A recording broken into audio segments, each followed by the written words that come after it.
Good afternoon, everybody. It is Tuesday lunchtime, and it's time for the Enchanted Wood again. Chapter 5 this time. We left the children yesterday climbing up the faraway tree and just getting to the ladder at the top. And my able assistant today is the lovely Molly Quick. Flip it round. Say good morning to everybody. Or good lunchtime to everybody. Good. Okay, have we got to do any shout outs today? I know we've got to do shout out for somebody for Harry Potter. Who should we do a shout out to?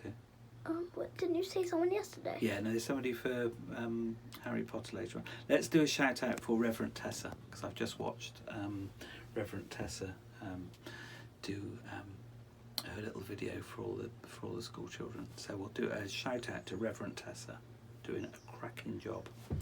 Okay, let's start with chapter 5 then, shall we? Of the Roundabout Land. So, the Roundabout Land. One big broad branch slanted upwards at the top of the faraway tree.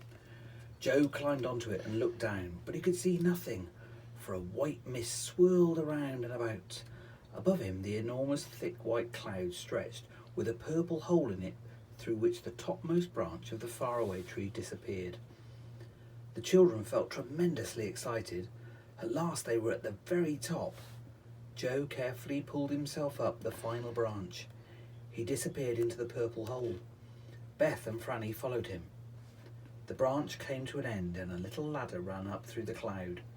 Up the children went, and before they knew what had happened, they were out in the sunshine in a new and very strange land. They stood on green grass. Above them was a blue sky. A tune was playing somewhere, going on and on and on. It's the sort of tune a carousel or a roundabout plays, Joe, said Beth. Isn't it? It was, and then, suddenly, without any warning at all, the whole land began to swing around. The children almost fell over with the swing round beginning so suddenly. What's happening? Said Beth, frightened. The children felt terribly dizzy, for trees, distant houses, hills and bushes began to move round. They too felt themselves moving, for the grass was going round as well. They looked for the hole in the cloud, but it had disappeared. The whole land is going round and round like a roundabout, cried Joe, shutting his eyes with dizziness. We've passed over the hole in the clouds. We don't know where the topmost branch of the faraway tree is now. It's somewhere beneath this land, but goodness knows where. Joe, but how can we get back home again? Cried Franny in a fright. We'll have to ask someone for help, said Joe. The three began to walk away from the patch of green field in which they were standing. Beth noticed that they'd been standing on a ring of grass that seemed darker than the grass all around. She wondered why it was, but she had no time to say anything, for really it was dreadfully difficult to walk properly in a land that was going round and round like a proper carousel all the time. The music went on and on too, hurdy-gurdy, hurdy-gurdy. Joe wondered where it came from and where the machinery was that worked the strange roundabout land. Soon they met a tall man singing loudly from a book. Joe stopped him, but he went on singing. It was annoying. Hey diddle diddle, ho diddle round and round and round, shouted the man, whilst Joe tried to make himself heard. How can we get away from this land? Joe shouted. Don't interrupt me, hey diddle diddle, ho diddle diddle, sang the man, and he beat time with his finger. Joe caught hold of the bony finger and shouted again. Which is the way out of this land, and what land is it? Now you've made me lose my time, said the tall man crossly. I shall have to begin my song again. What is this land, please? Asked Franny. It's Roundabout Land, said the tall man. I should have thought anyone would have guessed that. You can't get away from it. It goes round and round always, and only stops once in a blue moon. Well, there must have been a blue moon when we climbed into it, groaned Joe. It had certainly stopped then. The man went off, singing loudly. Hey diddle diddle, ho diddle diddle, round and round and round. Silly old round and round, said Franny. Really, we do seem to meet the most peculiar people. What I'm worried about is getting home, said Beth. Mother will be anxious if we're not back home before long. What shall we do, Joe? Let's sit down under this tree and have a bit more to eat, said Joe. So they sat down and munched solemnly, hearing roundabout music going on all the time, and watching the distant hills and trees swinging round against the sky. It was all very strange. Presently, a pair of rabbits lolloped up and looked at the children. Franny loved animals, and she threw a bit of cake to them. To her surprise, one of the rabbits picked up the cake in its paw and nibbled it like a monkey. "Thanks," said the rabbit. "It's a change from grass. Where do you come from? We haven't seen you before, and we thought we knew everyone here.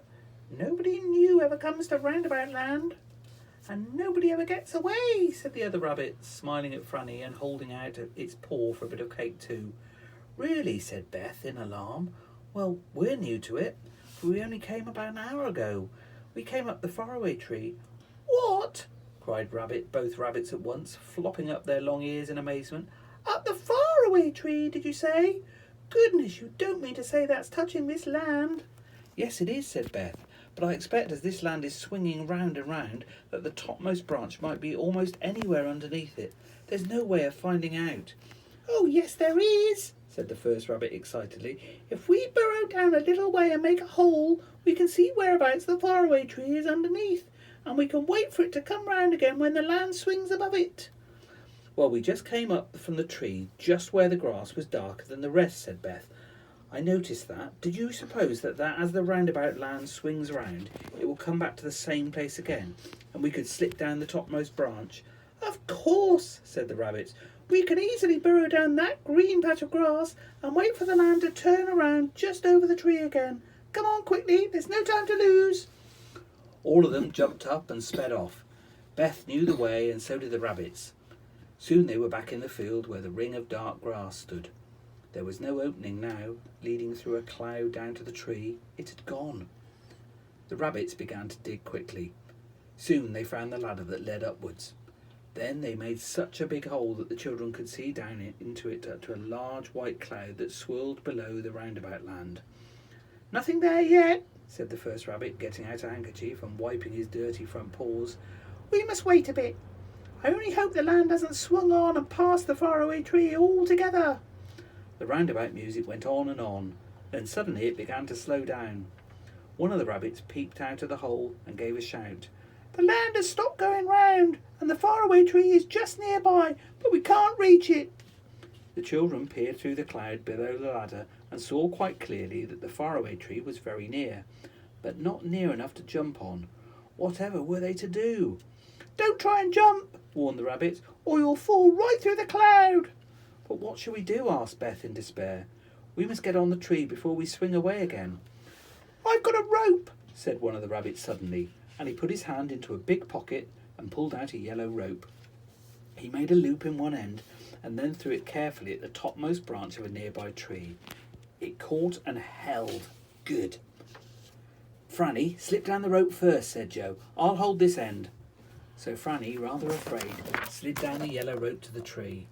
And then, just as she got there, the roundabout music began to play very loudly and quickly, and the Roundabout Land began to move. "Quick, quick!" shouted Franny as the land swung nearer to the faraway tree. "Jump, jump!" They jumped, and the rabbits jumped after them. The Roundabout Land swung off, and the big white cloud covered everything. The children and the rabbits clung to the topmost branch and looked at one another. "We look like monkeys on a stick," said Joe, and they all began to giggle. "My goodness, what an adventure. I vote we don't come up here again." But, as you may guess, they did. Okay, that finishes the Adventures in the Roundabout Land. Tomorrow, episode 6, we've got all about Moonface and the Slippery Slip. Moonface is... Can you remember when we read this and we had Moonface? Yeah. Yeah, Moonface is one of the favourite characters. Don't know what voice I'm going to do for Moonface. Something like Moonface. Right, okay. Have a smashing Tuesday. It's slightly better weather. We're down in Molly and Emily's playhouse again. It's slightly better weather today compared to yesterday. A little bit warmer. But have a fantastic day. Be good to mums and dads and to everybody else looking after you, and have a fabulous Tuesday. See you tomorrow.